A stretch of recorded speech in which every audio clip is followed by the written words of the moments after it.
So as I've been working through with students the past day or two, what I've been noticing is that some of our essays have topics we're interested in, but we don't necessarily have a clear point of contention. So as we're thinking about a point of contention, what that means is what is something two reasonable people would disagree with? I know I spent a lot of time talking about this in our last video. I know that the point of contention is really what are two sides to the story. One thing about what are two sides that actually matter and people could care about. What I've been seeing is a lot of us have overarching ideas of what we want our papers to be. We have things like I want to talk about fast fashion, or I want to talk about social media, or I want to talk about suicide, or I want to talk about bullying. All those are great topics, but you need to think about what would somebody have a problem with within one of those topics. So instead of trying to work out one of the problems that y'all already might be researching, I have a kind of silly example that I can tell you can get pretty serious pretty quickly. So let's talk about my friend fruit. So let's say I wanted to talk about fruit in my paper. I love fruit. Maybe you do too. But if I'm there and I know this is what I'm interested in, I want to think about what is the problem there. I mean, people can like fruit or not like fruit, but that's not a researchable topic. Instead, we want to think about what would two normal, reasonable, educated people disagree about an issue regarding fruit. So, there's two things you should do to start this. Just brainstorm your background knowledge because you probably know something about your topic. That's why you chose it. So think about like what are some things you know about this issue or issues surrounding your topic to begin with. If you don't have anything from there, I just want you to straight up Google your topic and controversy or problem or issue, etc. So if we start with our brainstorm and then we get to one of those topics, usually your results are much stronger.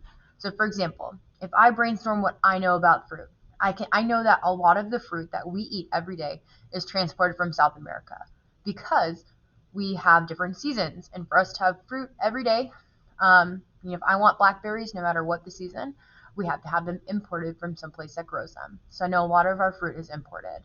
I also know that fruit is really healthy for you because the way the sugar is in it. It works with the fiber. However, I know that sugar can also be unhealthy for you, even in fruit. I also know that fruit can be expensive for some people, and the access to it isn't always easy. And the other barrier some people have to eating fruit might be that it spoils quickly, or that they don't have good quality places to hold it. Um, I can think about food deserts that people in lower income areas often don't have access to things like fruit and vegetables because their stores don't provide them and they don't have access to grocery stores. I could also talk about food waste. And so these are just things that I already know about fruit. From there, if I take one of these phrases and I just pull keywords out of it. So let's say I pull food waste. There's a lot of food waste. And I just want to think about what are some keywords I can start looking for in popular sources. So I'm going to go literally to Google and I'm going to write food waste controversy and see what comes up.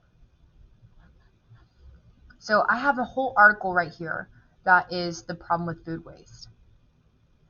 If I'm looking at this, I can go through and say, okay, I can pull keywords from this article. The benefit of using a popular source is that I am learning background information about food waste. Therefore, I know more when I go into research. I know more so I can create sites. Even if I don't actually use this popular source in my paper, its impact in what I'm going to research is really helpful because it's providing me with some sides. So I'm looking at like environmental impacts of food waste is that it can cause a lot of carbon dioxide. What can I do? So I can cook with less waste. I can have a zero waste kitchen. I can learn to compost. That's a good place to start. Another article I found is from Vox. I found this article from Vox. So this one says a scientist and the myth of ugly produce and food waste. So this one obviously is more charged, and so I am going to see a lot of things here and talk about. So it's talking about the imperfect food movement and trying to get those resources out. And so it's going to talk about like what are some things. Even if this isn't an article I want to use in my paper, by learning the words like ugly produce and ugly produce companies, or talking about um, greenhouses as an opportunity. I'm getting information that I can use to actually find real solid database sources later. So thinking about all this, even though I'm not going to use this article towards my paper, it's not academic enough. What it's doing is helping me have the keywords. So from here, I'm pulling keywords like um, conscious consumption. I'm learning words like food waste. I'm learning words like as greenhouses as an interest. So when I'm coming here, I want to pull those keywords and use them, right, to try to think about. So I have conscious consumption. I'm aware of what I'm eating and what I'm purchasing, and I'm not being wasteful. I have produce instead of just fruit. So I have all these words. As I'm starting to know more about this fruit and the controversies, I can write about it. So I'm having things like, all right, points of contention or issues people could have. I could say, what about food waste is important? Who is responsible for it? And who has the best solution for it? So I could talk about greenhouse farming versus traditional farming. That was one of the things I read about in the Vox article. Ugly food companies, the sustainable eating movement, also known as conscious consumption, or eating local and seasonal produce. These are all things I can go to the database and research and find more information about. That's clearly going to connect to my actual sources. I can learn academic research things because I have a more clear scope here. And now I'm not just learning about fruit, I'm learning about a solution to food waste. So once you do that, I've given you one more example. I can refine my search even more. So I have a clearer topic. I know what I want to do. I can say, what is the best solution for wasted produce in America?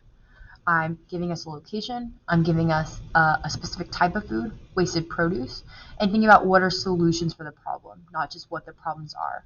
So as I'm going to the database, I can now look for things like um, how does eating local sustainable produce help reduce food waste? Mind you, as you go to the databases, the other thing I see kids doing is typing in just full sentences. So do not type in that question. So eating local produce, food waste. If you type all that into the search bar, you're going to get 0 results because what it's doing is looking for this exact sentence in a document.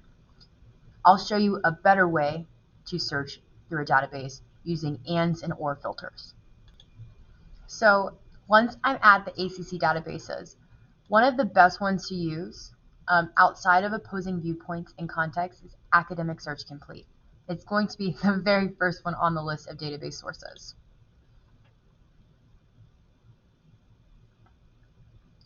As we open it up, I want you to pay attention to the very top of it where it gives us the search options. Right here, if you go search, you can type in your keywords, but I would rather you go to advanced search right here. When we are using a search on Academic Search Complete, it does not work like Google. You can't just type in all of your words.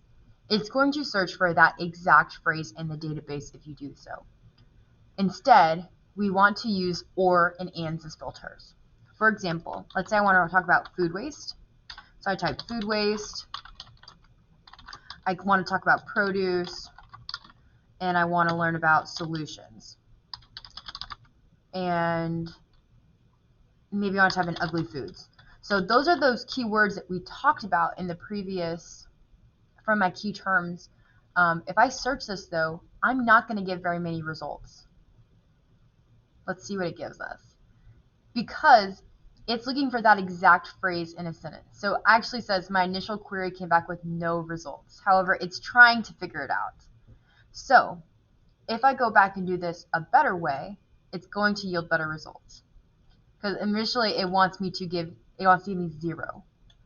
So let's say I say food waste. If I use the or filter on here, if I say food waste or, it's going to come up with synonyms for me. So as I'm looking for this field, If I say food waste or food loss, it's going to give me a better result. If I use this and filter right here, what it's going to do is also search another set of terms. So if I'm looking at food waste and I want to look at solutions, I might also think about or strategies or preventions. By letting it create these filters for me, it's going to yield better results. Also, if there's something I don't want to appear in my sources, I keep getting, you can hit the not. So anything that comes up in that not will be removed from my search. So let's say I keep getting a weird thing in my searches that I don't want. If I put not in that word, it'll remove it from my searches. So here, from 0 searches, let's see how many we get.